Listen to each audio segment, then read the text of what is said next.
ఇప్పుడే జీ5 app download చేయండి. చూడండి మీ ఫేవరెట్ టీవీ షోస్ ఎప్పుడైనా ఎక్కడైనా. పెద్దయ్య, నేను ఏదైనా తప్పు చేసుంటే నన్ను క్షమించండి. క్షమించరాని తప్పు చేసుంటే నన్ను చంపేయండి. కానీ మీకు దూరంగా మాత్రం ఉండేలా శిక్షించకండి.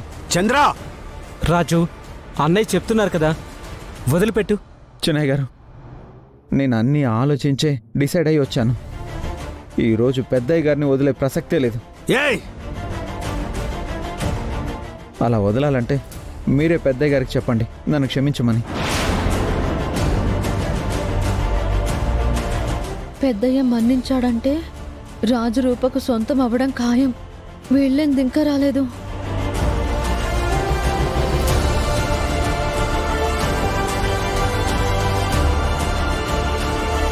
యాడున్నారు శ్వేత గారు? వస్తున్నాం. రాజు అక్కడే ఉన్నాడా? ఈడే ఉన్నాడు. మీరు గమ్మున్ రండి. 2 నిమిషాలు అక్కడ ఉంటాం.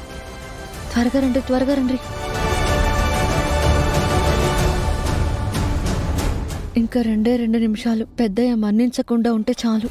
రూపా, నువ్వైనా చెప్పి వీడికి, నేను చావనైనా చస్తాను గాని వీడిని మాత్రం క్షమించను. అమ్మాయి గారు, నేను కూడా అంతే. చావనైనా చస్తాను కానీ పెద్దయ్య గారు కాళ్ళు వదిలే ప్రసక్తే లేదు.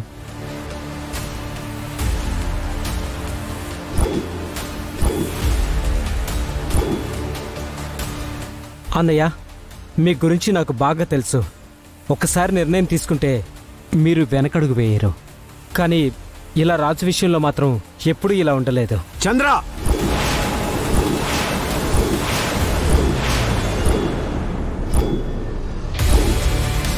అంటే రాజును మీరు ఎంతగా ఇష్టపడతారో మీకు కూడా తెలుసు. రాజు లేనితే పొద్దు గడిచేదే కాదు. ఎక్కడికి వెళ్ళినా రే రాజు అది చూడు, రే రాజు ఇది చూడు, అక్కడికెళ్ళాలి ఇక్కడికెళ్ళాలి అంటూ ఇంట్లో అందరికంటే ఎక్కువ రాజు పేరు మీరే తలిచేవారు.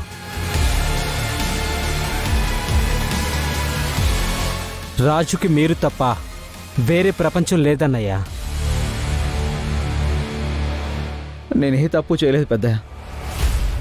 ఆ రోజు జరిగిన దాంట్లో నా తప్పు ఏమీ లేదు.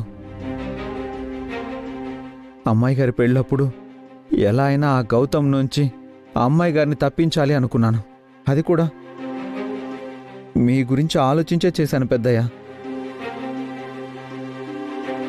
మీరు బాగుండాలంటే ఏం చేయడానికైనా వెనకాడని నేను ఆ రోజు అమ్మాయి గారి మెడలో తాళి కట్టడానికి కూడా వెనకాడలేదు.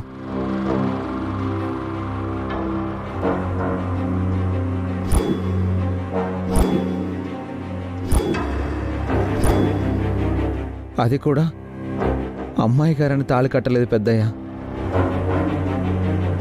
మా పెద్దయ్య గారి కూతురు జీవితం బాగుండాలంటే గౌతమ్తో పెళ్ళి ఆగిపోవాలి. అలా ఆగిపోవాలంటే అదే సరైన పని అనిపించి కట్టానే తప్ప మరో ఆలోచన లేదు పెద్దయ్య. జీ5 యాప్ డౌన్లోడ్ చేసి అన్ని ఎపిసోడ్స్ పూర్తి ఉచితంగా చూడండి.